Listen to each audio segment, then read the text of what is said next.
During the beginning of 2009, I submitted a proposal to Wally Hersom and the BFRO for the use of Reconyx cameras for the purpose of resource management and law enforcement.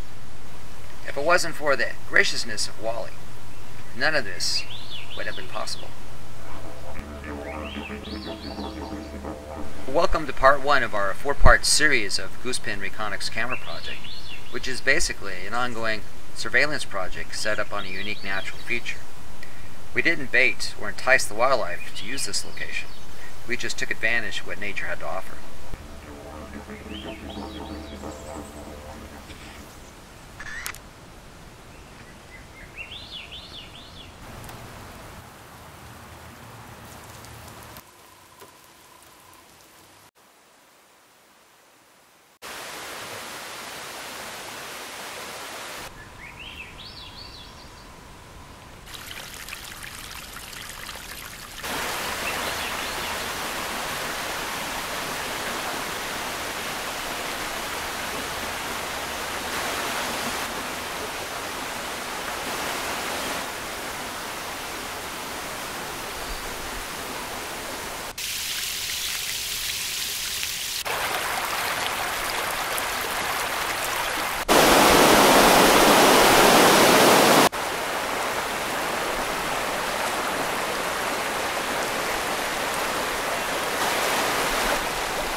This goosepin tree fit our criteria.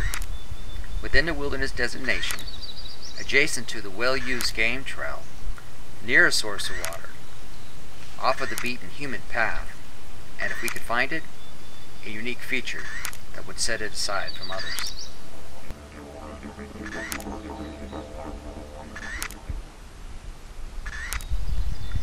Thanks to Dave Stockton, our visitor center manager, we did. The unique thing is that these 2 redwood trees along this ridge, game trail, have been hollowed out by fire and now hold a considerable amount of water for 10 to 11 months at a time.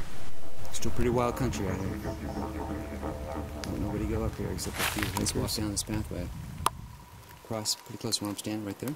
See that bark's knocked off? Things have been stepping over this and bumping it and knocking some stuff off. So they're coming from this direction, down here, crossing down here, right through here. Then dig out the spots there along the way. And you have the broken stick right there. And you see, you look really closely at this log here.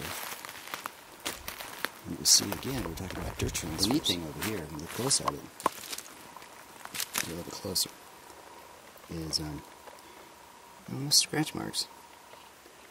I almost get scratch marks out of that. Streak marks from the mud dripping off. Get like wet hair. There's our target tree right there. It's a nice redwood tree, about a 4 foot diameter tree, 2 of them.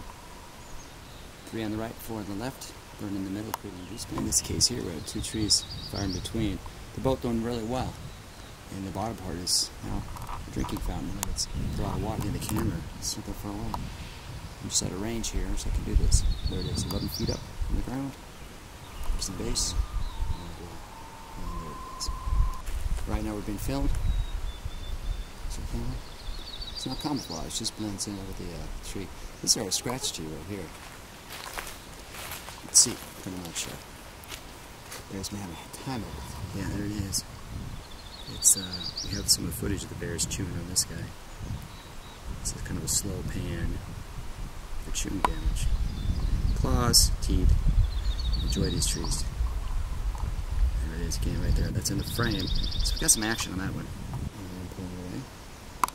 To the distance between scratch tree. As you can see here in the footage, and throughout lots of the Reconyx photos, the bears spend a lot of time scratching, sniffing, biting, marking these trees, and scenting and smelling as they go in towards the large goose pen. They're always checking to see who's in the neighborhood, who's come by.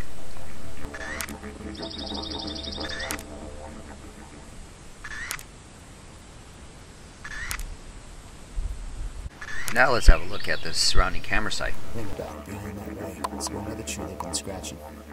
Measuring up their height, tell you how big they are. There's a leaning madrone. Right there. It's a big redwood tree. That's the camera tree. The target tree is right over there. And we're just down from that to one of our other bear scratch trees. So you can see they've been pretty busy. 6 inches up, and you can see it's been scratched pretty well. All the way up. It was burned over once before. That's about as high as the scratches are getting. It's about 6 foot. 6 foot in height. It's about right here. 6-ish. Fiber's been pulled back. Now the redwood tree is pretty soft, so it doesn't take much to really shred these barks. Give you an idea of size and kind of what's going on. Cameras right back at Reconyx. That's 11 feet. We had one time where it was a little bit lower. We got a bear stiffing it.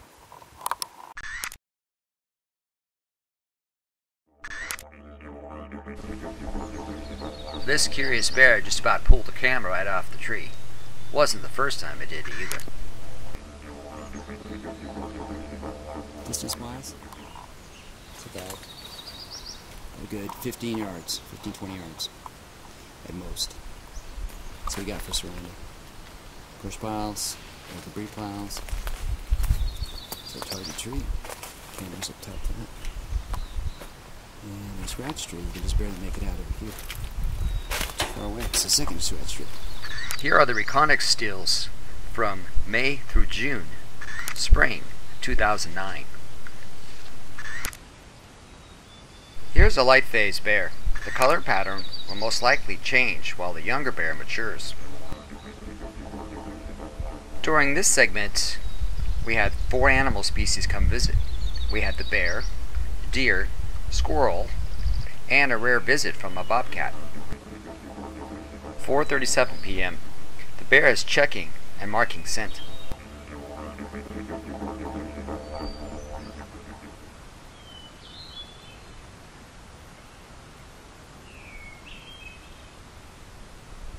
It's May 13th, and as you can see, the camera's been bumped again.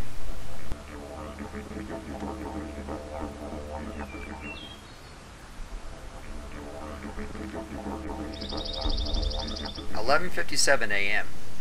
The light phase bears in both of these shots appear to be strangely shaped. 1:53 p.m. The deer pauses at the mouth of the tree. Unknown if she drank. Most likely she didn't.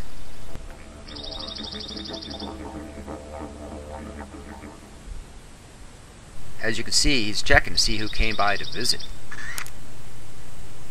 Here's me for scale.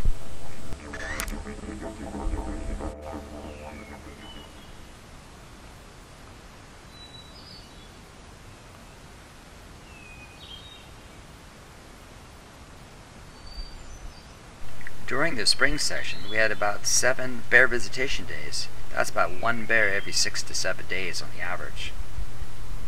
The most proper time they visited was between 4:37 and 6 o'clock p.m. Thanks for joining us on part 1 of our Reconyx adventure. Come join us for part 2. Summer.